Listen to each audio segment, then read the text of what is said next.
ne lâchant rien jusqu'à la chute du despote Denis Sassou Nguesso.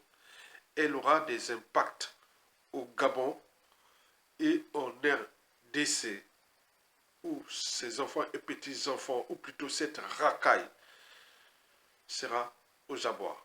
Patience. Mesdames, Messieurs, peuple congolais, chers membres de la diaspora, chers membres de la résistance et chers patriotes, je vous informe que le petit-fils du despote Denis Sassou Nguesso, le fils de l'ancien dictateur France-Afrique du Gabon, M.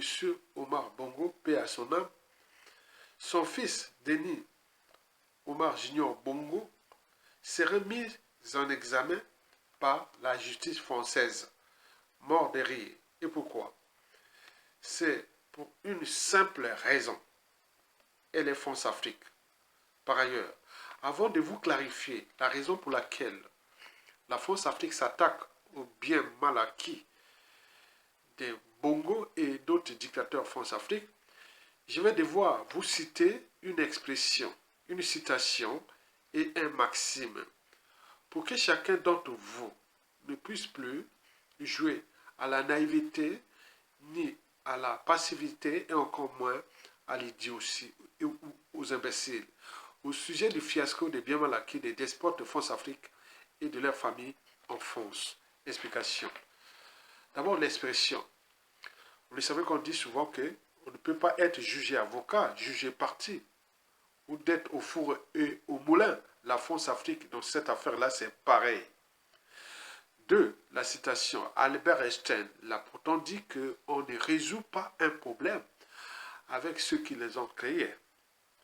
Dans le cas de la France-Afrique, c'est pareil. Parce que les problèmes des biens mal acquis, là, on n'en parle que dans la zone France-Afrique et ça dure depuis la nuit des temps. Et ça n'a jamais été résolu. On ne sait pas, l'argent, quand il répond les biens mal acquis, là, on ne sait pas, l'argent ne repart pas dans les comptes de ces pays. Donc, vous imaginez. Et enfin, la maxime clé de Antoine Laurent Lavoisier, que rien ne se perd, rien ne se crée, tout c'est ensemble. Mais il semble que dans la France-Afrique, c'est comme ça. Donc, on les incite à venir investir l'argent ici, et après, quand ils sont aux abois, et on récupère.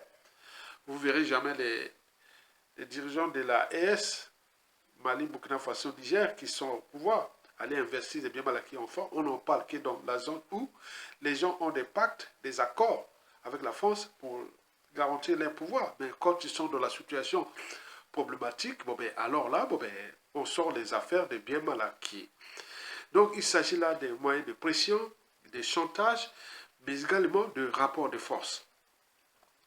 C'est pour cela qu'au regard de ce qui précède, la raison pour laquelle Denis Omar Bongo serait mis en examen par la justice française, auxiliaire quelque part de la France-Afrique.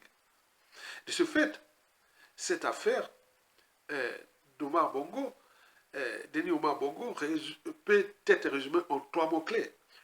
D'abord, chantage. Le chantage, pourquoi? Peut-être le jour du mariage somptueux qui a choqué les Congolais, les Gabonais et beaucoup d'Africains. Au moment où le Congo-Brazzaville ou le Gabon, tout ça sont dans la merde. Et donc, ça a choqué. Est-ce que la France a eu son gâteau? Est-ce que le gâteau, là, parmi les prestataires et tout compagnie, peut-être la France n'a pas été invitée dans ce festin? Donc, d'où on engage, bon, ça peut être des moyens de chantage. Bon, n'oublions pas deux, ce sont des moyens de pression.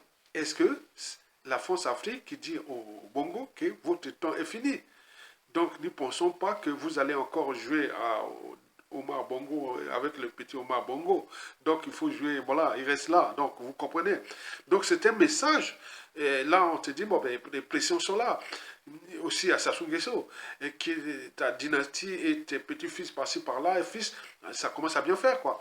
Donc, il faut voir ça comme moyen de pression. Enfin, troisièmement, ce sont des moyens de confiscation.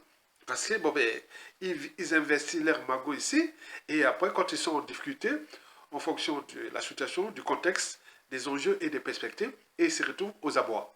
Et donc, on confisque ces biens mal acquis, et l'État de ce pays ne retrouve jamais l'argent. Et donc, voilà, c'est le fiasco France-Afrique qui est l'apogée. Et donc, nous, pour nous, c'est Sassou Nguesso qui doit dégager, et toute cette racaille-là, ça va s'écouler comme un château de cartes jusqu'au Gabon.